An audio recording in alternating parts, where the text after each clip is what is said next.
All right, we got hole 10. We got 333 feet, which is laughable because this hole plays at least 70 to 80 feet further. I'd say this hole plays more like 420, so almost 100 feet further, just simply for the fact you're throwing straight up a cliff. And your disc is, once again, as I've always talked about, when you're throwing up, it's just taking tons of distance off. So I'm trying to throw this, definitely not trying to throw it 330. I'm trying to throw it about 430, something like that, because I want to feel like I'm almost going long past the basket. I'm gonna throw a Raptor I Felon because these are kind of hyzer flip discs that can turn and glide. So it's gonna get a lot of glide going up the hill since I need an understable disc. So just needed to focus on the glide and trying to go forward, but not throw it too low and hit the hill.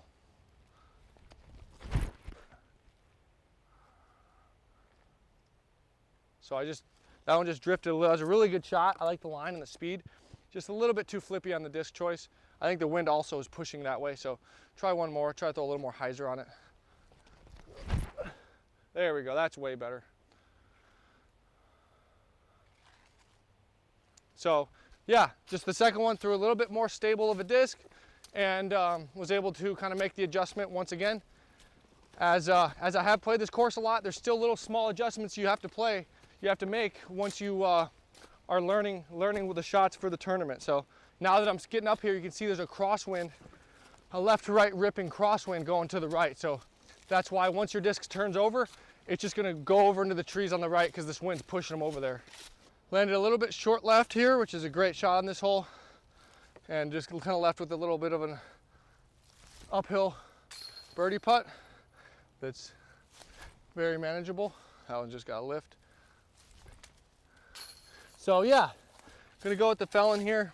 A little bit overstable, but still has that nice controlled glide up the hill, even with a little bit of a crosswind. All right, hole 11, we got 375 foot par 3 downhill. Once again, speed control, angle control, super important on this hole. And this hole is 375. I would say it probably plays about 330, but if you go anywhere long, you're going way down a cliff and having a crazy uphill putt. So yeah, if anything, I would much rather go long than be left with short trying to scramble up and down, because at least you're putting uphill and you can be aggressive. So anytime you can be aggressive, get the disc chain high and not have to worry about, you know, if you miss it, you're gonna automatic 3 or 4 putt. Whereas if you're short and you're chain high long, it's an automatic bogey or more. So, all right, gonna throw a nice dagger up the gut, a little bit of turn. Oh my goodness gracious. Timing was horrendous on that shot. Oh my gosh. Got the early releases going on right there. So though both those first two, I got this weird thing where I'm throwing my arm out before my hips rotate to the gap. So that's kind of what I did on those first two. So this one I'm gonna turn into the shot and try to hit the gap. Definitely gonna hit the gap with the hips. Oh, that's a little better, but didn't quite hit the gap this time. This hole's weird because it's like it forces you to you can't really throw. For me, I can't quite throw as hard as I want. So it's kind of like this timing is a little weird because if I throw as hard as I want, I just blast too far. So it's kind of a little bit of an awkward shot.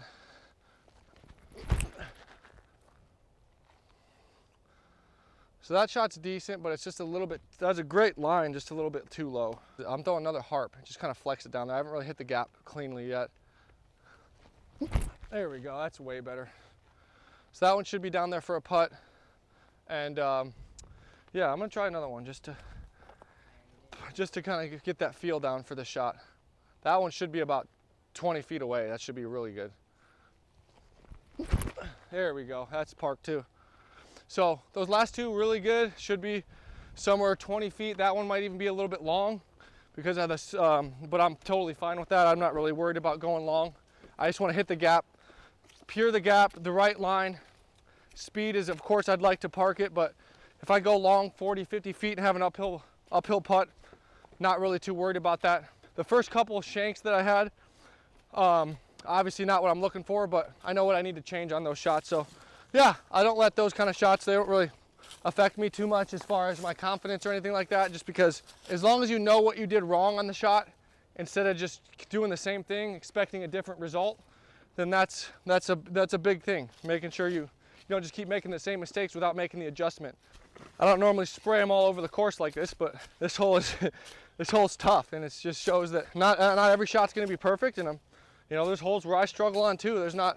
I don't just breeze through a course and just throw perfect shots every time. Of course, that's what I try to do, and that's what I strive to do, but it doesn't happen like that all the time. It's not necessarily realistic all the way. So yeah, but like I said, I made the adjustments, got the last couple shots all the way down there towards the basket, got some good feel on the hole, and now I can, next time I step up to this hole, I can have a positive mindset with a positive swing thought that I want to go work through to get down here for the putt.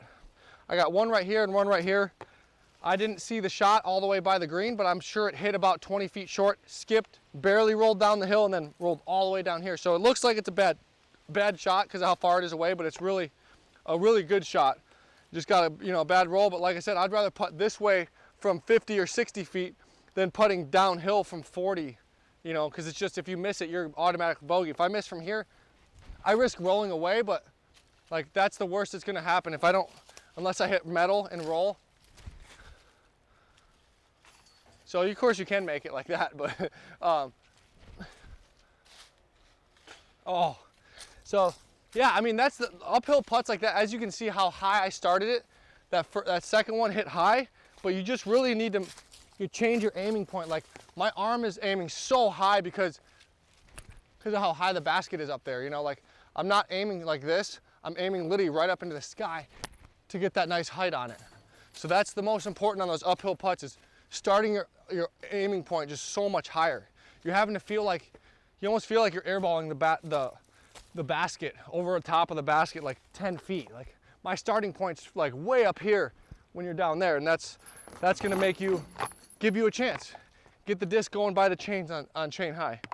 All right, hole 12, we got 622 feet of par 4. A lot of people throw this flex inside. I like to throw the wide outside route just because there's not as many trees.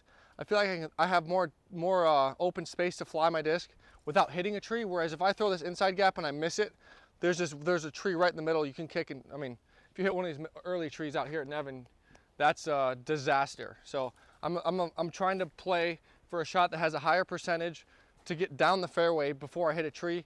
Because at least if I hit a tree with this sidearm shot, I'm 200-300 feet down the fairway as opposed to 50 feet right off the bat. So try to hit this forehand gap, try to hit through the gap and skip to the right to give myself a good position for the second shot. A little bit wide, should hit a tree. Yep, exactly what I figured was happening. So I pulled it a little bit too far left. This shot's gonna be the exact same shot. I'm just gonna throw it a little bit more to the right. There we go, that's way better. Should skip. Wow, I got a ridiculous skip. So I threw that shot fine. I just got literally the stupidest skip I've ever seen in my life. So I'm gonna throw one more just so I can try to hit that landing zone without getting some crazy skip. This one's gonna be the same shot, just not gonna skip as much, hopefully.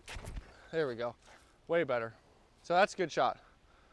Yep, that might be I'm gonna try actually one more. But one that skipped a lot. It looked like it skipped a lot, but it's still actually not too bad of a shot. I don't have any more discs to throw. Actually, I'll throw this one. This one will be better. There we go. That should be good.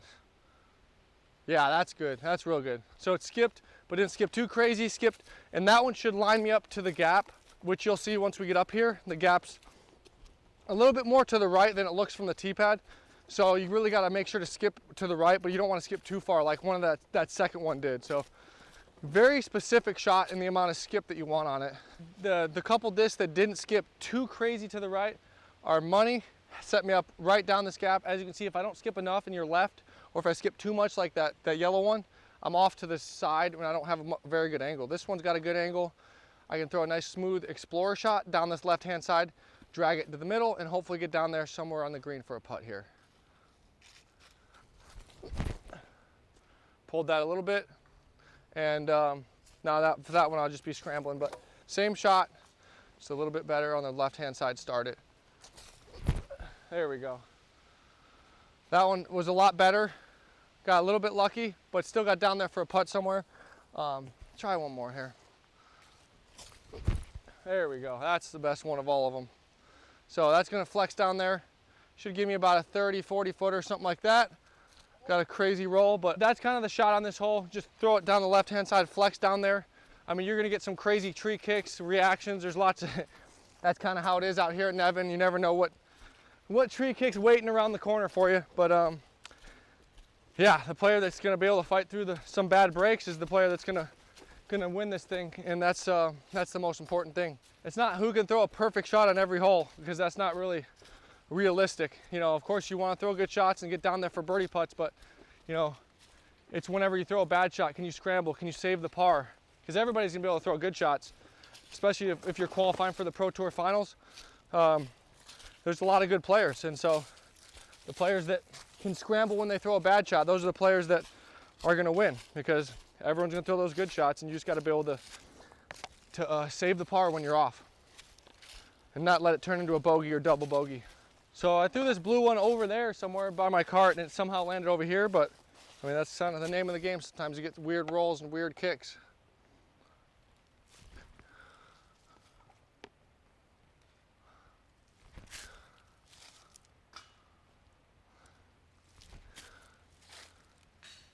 But yeah, threw the felon on that shot.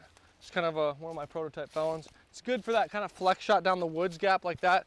Threw a couple explorers on the first couple, just didn't really peer the gap on any of them. So that's one of the shots I'll probably go back and try to throw again before the tournament starts and get that dialed. But it's only Monday. I've got a couple more days to get dialed in. All right, we got hole 13. We got 630 foot par 4. I would say this is probably the hardest par 4 on the course. We've got a weird angle. You got to follow this fairway, go right. But if you go too far right or Hy's route, no chance to reach the green. Very specific shot, and you really have to navigate this fairway to this perfect speed, perfect angle to glide around the corner. I'm going to go with the beat up Raptor I fell in to try to get there.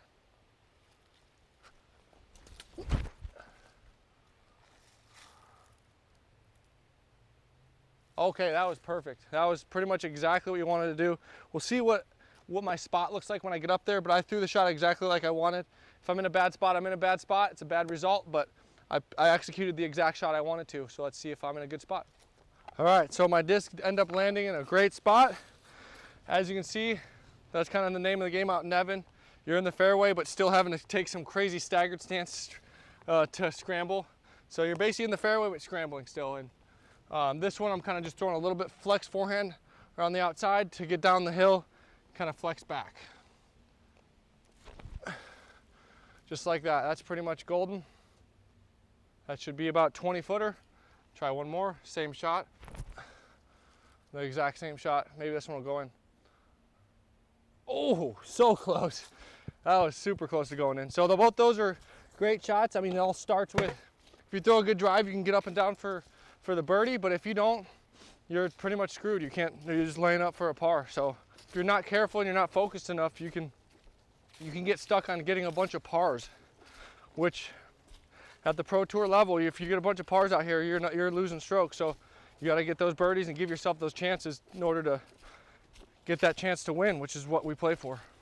Both my shots, literally the exact same shot, and getting the birdie on from my good drive. So yeah, as you can see, struggled on a couple of the holes previous, but got back, got a couple birdies from the fairway. I mean, that's the name of the game out in Nevin. If you throw a bad shot, save the par, and you really got to capitalize whenever you throw a good shot to make sure you get that birdie and gain that stroke. All right, hole 14, 406, dead straight gauntlet, par 3. This is one of my favorite par 3s. So challenging, but so rewarding whenever you throw a good shot, and that's why we love it on the Pro Tour. We got 400 feet, probably plays, I would say more like 440, 430. So it definitely doesn't play 406. More like the real distance is 430, 440. So kind of to put it in perspective for you guys. I'm throwing kind of my hyzer flip general down the left side, try to glide it up the middle. That one didn't quite turn enough, but it should glide enough to where I'm gonna have a putt. Yeah, so I'm totally fine with that. As you can see, I didn't throw it perfect, but I was still able to get up there for a look at it. Try another. This is my less stable general, so I have to throw a little bit flatter. That's perfect. So that's kind of the shot, is throw it flat down the gap, and hyzer, totally money. That's pin high left, 30 footer. That's pretty much golden. As you can see, when we're going uphill like that, you can see how much those drivers hyzer out at the end. Whereas normally those things are finishing nice and straight. They glide, but then once they hit a certain spot, probably 350 down there, they really want to start hyzering, and that's because we're going so far uphill. And if you counter that by throwing too flippy, you just turn over into the right trees. And so that's why I don't mind throwing a flat shot that kind of glides and then starts hyzering left, because you're kind of getting a lot of distance and you're finishing left, giving yourself a good percentage for birdie, as opposed to hitting one of these trees and not having any sort of look for birdie. So that's kind of my game plan, is just kind of throw a stable distance driver that's going to fade off to the left and give you that putt, not necessarily trying to park the hole. Of course, nice if I do turn it just enough to park it, but if I don't, I'm fading off left to give myself that putt. Not the best, but not the worst either. I would honestly take this. Really not that bad. This is, like I said, this hole, a lot of people bogey it because it's just such a challenging gauntlet hole, but as you can see, it's tough. You gotta really, even from a putt like this, you really gotta, oh, that one's gotta be in, nope. But yeah, I mean, just easy par on a tough par 3 like this. Not the worst. That second one's gonna be up here and left, which is totally fine. We'll see where it actually ended up. Yeah, 30 foot left. And I'll take a couple putts from that one just because that's really where I want to land, is just left of the pin. Give myself a good birdie look at it. About 35, 40 feet up left. Not much trouble or anything behind it. So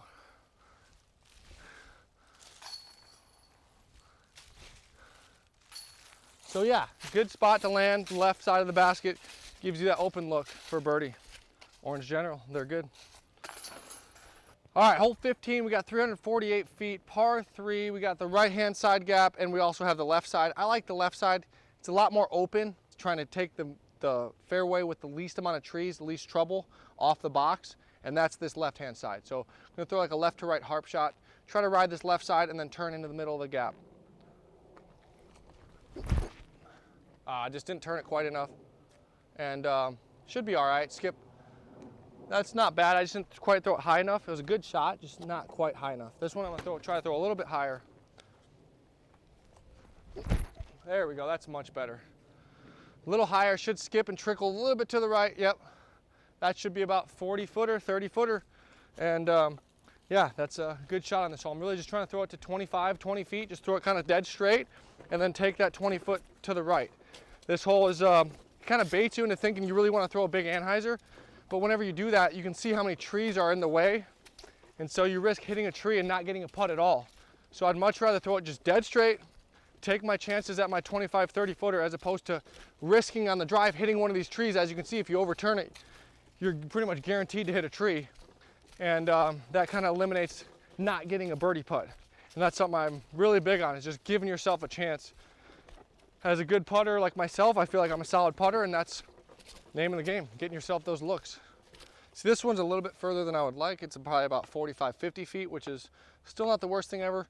I might have to throw either throw it harder. I'm only throwing a 70, 80% harp shot. Throw a little bit harder, or just upgrade to a mid-range and just throw it real smooth. That one just not a great putt, but this one will be much better. There we go. There we go. So yeah, see if I can make 2 for 3 from 35, 40 feet, however far. That's obviously, that one's a little bit further, but more times than not, I'm sliding up here, going into the circle's edge, and having a good downhill 30 footer for birdie. So that's kind of my play. Yeah, as you guys know, I'm not really necessarily trying to pin hunt and ace run in all these holes. I'm trying to slide them up to circle's edge to take those least amount of risk, but have a highest percentage chance for birdie. And that's, if you can find a way to do that, course management on the Pro Tour is so important. Obviously, everyone's, you got to get a lot of birdies. You got to do all that to get wins, but also something to be said for taking that high percentage route as much as possible. All right, hole 16, we got 416 feet. Once again, uphill on the Pro Tour. We don't get flat par 3s. We get up and downhill on a lot of the par 3s. We don't get the luxury of having nice flat park courses, but that's the beauty of being on the Pro Tour. You get the hardest and best courses. So hole 16, par 3, 416, uphill. Once again, more like 430, 440. That seems to be the range that a lot of these holes play. And I'm gonna go with the nice hyzer flip general. Start it down the middle and try to flip it up. That's so cash. That's golden. That was my little bit flippier, so I could have thrown this one, but if I threw that same shot, it's gonna just start hyzering earlier. And that one just, as you can see, it kind of even turned a little bit. Normally if it's flat ground, it turns way to the right. But I know if I throw it down the gap with as much uphill slope as we have, that same disc that normally turns right just goes out, turns a little bit, and then starts hyzering way quicker. So that's how I make my disc choice on a hole like this with this much uphill grade. All right, par 3 where we're tapping in with our driver. That's always good. But yeah, finished perfect, threw a good shot, general birdie. All right, we got hole 17, same hole as last year, through this tight narrow gap. We got OB runs the right and left side. You wanna just, for me, I like to focus on just hitting this gap.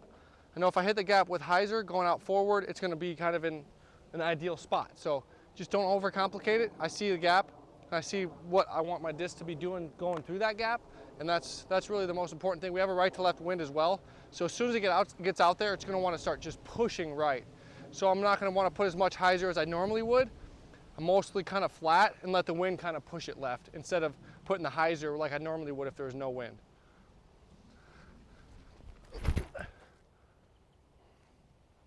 So something just like that. That's pretty much exactly what I want. That's a good shot. So kind of faded out left, which is kind of the, you wanna be a little bit left because then it opens up the gap because the next shot is back to the right. So if you're too straight, it completely cuts your angle off and you can't even reach the basket. So that first one is exactly what I want. Just like that. That is completely ideal. Yep, so both those should be within 20-foot circle in the sweet spot. And from there, I'll just throw a couple sidearms and see where that puts me. All right, so here's our drive landed here. And the basket is tucked around these corners. So ideally you want to be a little bit more left, but at the same time, you don't want to be too close to pushing the line and have the chance to go out of bounds. So I think this is about as far left as I want to go without pushing too close to that line. And this next shot is going to be basically cut it, throwing a forehand as tight as I can to that tree because this wind is pushing. So it's going to naturally just push my disc way to the left, but I want to counter it and go to the right. So it's a pretty challenging shot here. I got to put a lot of hyzer on it and cut it as close as I can to that tree because I want to go fade back to the right after I get past that tree. Something just like that. That should be exactly what I'm wanting to do. So that should be a circle's edge putt somewhere inside the circle. I'm gonna throw one more just to kind of get a feel for it. That one's gonna be the exact same thing. You wanna just go around the corner like that, and both those should be a good 20, 30 feet away. Very makeable. So like I said, both my shots were pretty much in the exact same spot, which they are. It's kind of 20 feet long with a nice windy putt. This field has definitely got some wind action going on as it normally does. So yeah, it's good to throw your discs in these windy situations to kind of get a feel for it, how they're flying. So that way when I'm in the tournament and if I get this wind, I know exactly what's gonna happen to my shot once it gets out of my hand and it's flying around these corners, around these, you know, with OB, all that different stuff. So very important to have that knowledge. All right, we got hole 18, we got 830 feet, par 5. And I go with the mid-range play off the tee. I'm not trying to go for too much because we do have a wooded tee shot here, so it makes it a little bit challenging to want to throw a driver. I'm going to throw just a mid-range, try to get down there. Just right of those bleachers, probably about 50 to 60 feet right, and that kind of puts me in a spot to where I can try to play for my 4. So just like that, that's pretty much exactly what I want to do. It is a par 4. But I don't think anybody really, there wasn't very many people that went for 3 last year, to be honest. I mean, maybe 2 or 3 people. It's a par 4 that basically plays like a par 5, we'll put it that way. Very challenging par 4. And I'm just throwing a mid-range, not really trying to get too stupid. They usually put so much out of bounds that it's not even worth going for. And that's the kind of the problem with this hole as far as the par, is there's so much, it's not the distance that makes it hard, it's the out of bounds and the way it's shaped. Because if you go OB trying to go for it, I mean, you could take a 7 or an 8. Like, it's not just like, hey, I'm gonna get a bogey. No, like, your tournament could potentially be over if you get too aggressive on this hole and don't execute a shot.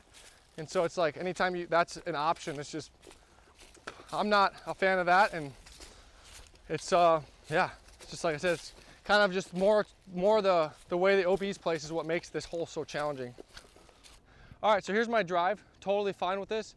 My next play is just to kind of throw it past these OB stakes, trying to throw it safe, and then just kind of chip up from there for the par. So that's kind of my play here. Just kind of chop this hole up in a couple pieces. So that one should just be right over the OB line. Should be a nice, easy 3 from there. So I'll throw one more just to kind of get a feel for that distance. Same shot. If anything, I want to be a little bit long in those trees long because there's no OB there. I'd much rather be in the trees long with a chance to scramble for par than short, OB line short, with re-throwing from right here. As you can see, that's why I say the OB placement is so challenging. And here's another just same shot, layup.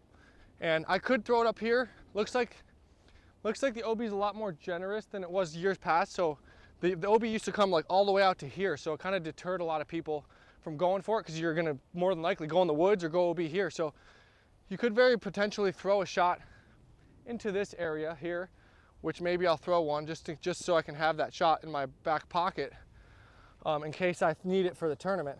So throw a couple forehands from here just to kind of see how far it is and see if it's a viable option to even do that.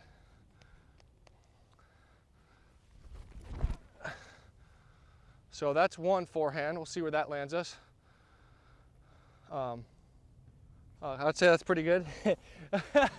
Not bad. So very doable, as you can see. So it's not that I can't throw the shot whenever I'm making my game plan. Obviously I can throw the shot and I know I can. That's another one that should be parked. Maybe go in.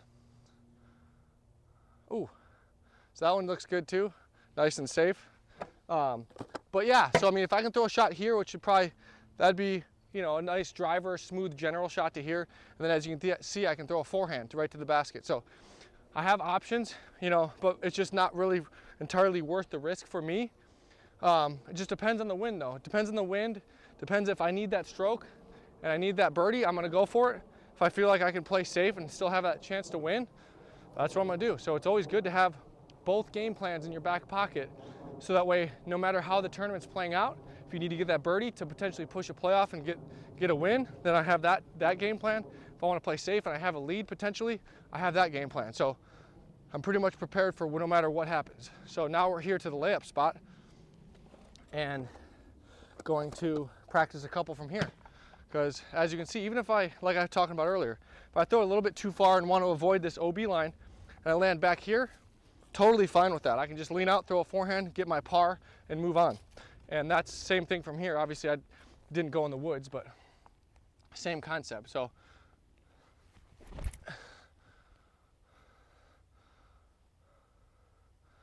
yeah, just throw a little slammer right up to the basket, tap in for par, and basically take all the risk of all the OB pretty much completely out of play on this hole, as you're seeing.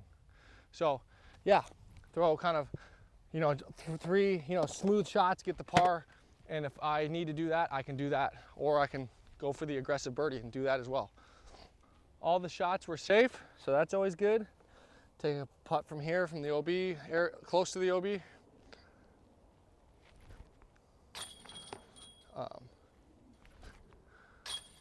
So now if we land here, we know how to get the birdie.